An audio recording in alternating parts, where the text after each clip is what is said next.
Hey, how's it going, guys and gals? Hopefully the air conditioning is not too loud. If so, I apologize, but it's a little bit hot in here. Anyways, by the title of this video, unfortunately, this morning I was driving to work. Luckily, I dropped my kid off first, and I got in a car accident. I'm 100% not at fault at it. I'll post some pictures, maybe even some video footage. It's a pain in the ass, dude. So the first thing is that, I'm feeling okay now. My buddy years ago, he got a car accident. His was much worse.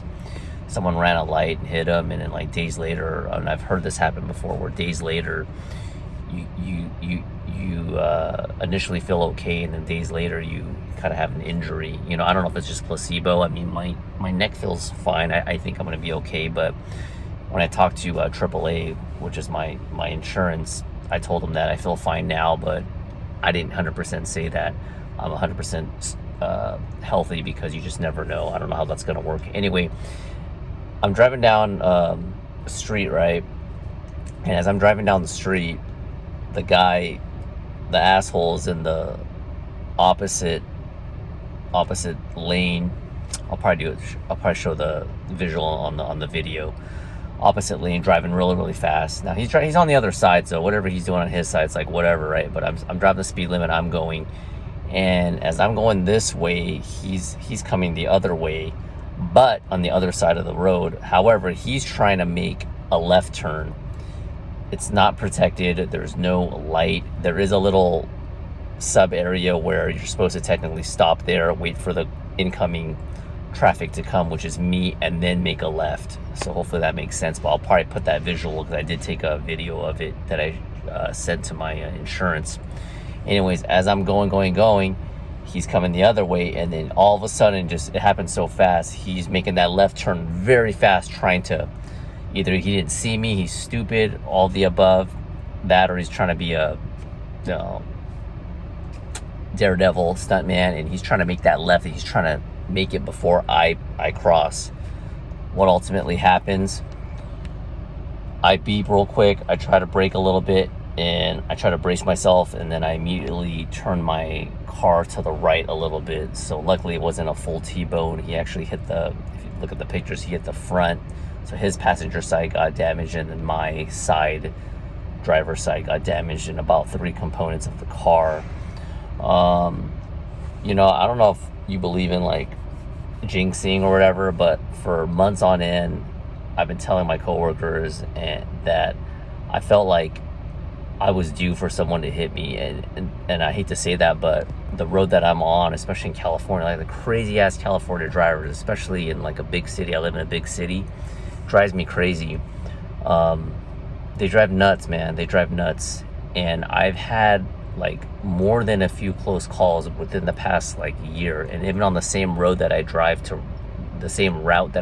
work every day. In this past year, I've seen at least like 2 or 3 accidents. I'm not even like exaggerating. This is in like broad daylight. Look, it's a sunny, beautiful day.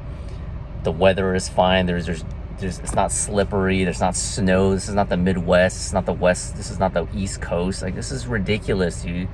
This is ridiculous. And then on top of it, so after it happened, like I haven't been in a car accident. I know what to do. So I called 911 immediately. That's my first instinct. And I don't know how it is in other states, but they simply just said, well, are you injured? And I said, no, I'm fine. I was like, well, is the guy still there, or did he like leave the scene? I said, no, he's here.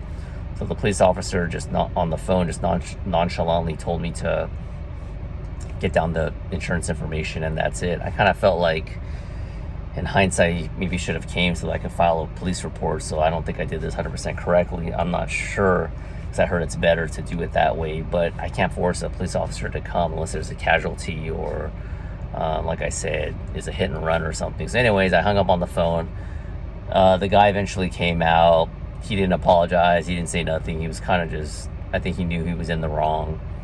And then I told him, I said, dude, you just ran a light. And in hindsight, there wasn't really a light. It was just him going left. But nonetheless, he ran past, and I was pretty upset. But that's not going to solve anything. So all of a sudden, we exchanged our information. But here's the kicker. Is as I got the information, he didn't speak really good English, very well at all. He was with his daughter that was like a teenager, and it was weird because now that I think about it, hindsight's 2020. It didn't look like he was very proactive in getting my information. So upon getting his information, after the fact, after he left, it looked like he was like in a rush. He left.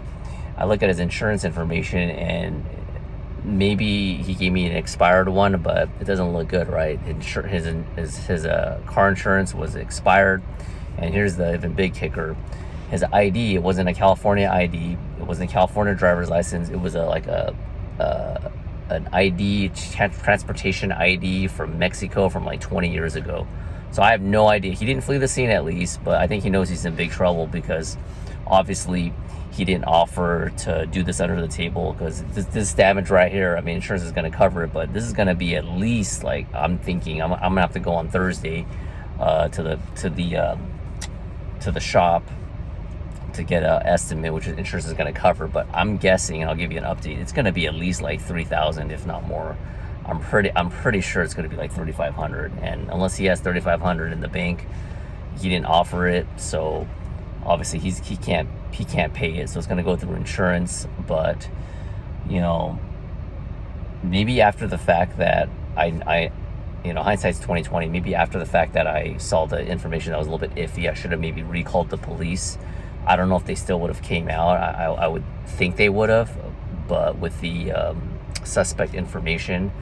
But it's done with whatever. Last but not least, what kind of sucks, and I don't know, maybe some of you guys are more experienced with insurance, but I've heard that even if you get in a car accident and it's not your fault, your premium can still go up, which totally sucks, right? It's like, I didn't do anything, it wasn't my fault. And then on top of it, like, and this is pretty standard, I think, with car insurance coverage, excuse me, even if it's not your fault and like I got to get this fixed, I have to there's a $500 deductible that I have to meet. So at the very least, I'm gonna have to, this whole experience is gonna cost me $500 minimum, or guaranteed $500. The hassle of just dealing with all this crap, taking time off of work to go get this car repaired, the frustration of the situation, and just the overall. There's one more thing I forgot. Oh, and the fact that my insurance premium might go up. So there's no winners in this. Although I will say, it could have been worse. My daughter could have been in the car. I could have been, I'm not gonna say I could have been dead. I don't want to be melodramatic, but when things like this happen, it's crazy. So let me know, you guys' thoughts if you ever had a car accident before. I had one car accident way years back. That was my fault. I took ownership for it. It was a small fender bender, and I just took care of it. But this one was absolutely reckless. I have no idea. The insurance claims adjuster for my case is gonna be contacting me in a couple days to go over the situation. I do have a feeling that they're not going to be able to get a hold of this guy. I really have a feeling that they're going to have to play some phone tag, which has happened before to my wife one time when I was in the car and she was driving. Some guy was trying to not take ownership. So it just pisses me off. There's so many crazy drivers out there. No one's perfect, I get it, but no remorse, no ownership, nothing. He's probably gonna lie up the ass, assuming they get in contact with him. He's gonna lie, say somehow it's my fault, but I have everything documented, and I'm not gonna allow that to happen. I refuse. I'll fight it to the end. So that's my time. You come back on work after a long Memorial Day weekend, and this is what happens. But count my blessings. But I'll try to stay alert. Oh, last thing, maybe it's a small silver lining, but I should, and I thought about that years ago, I should get a dash cam, right? I should get a live recorder.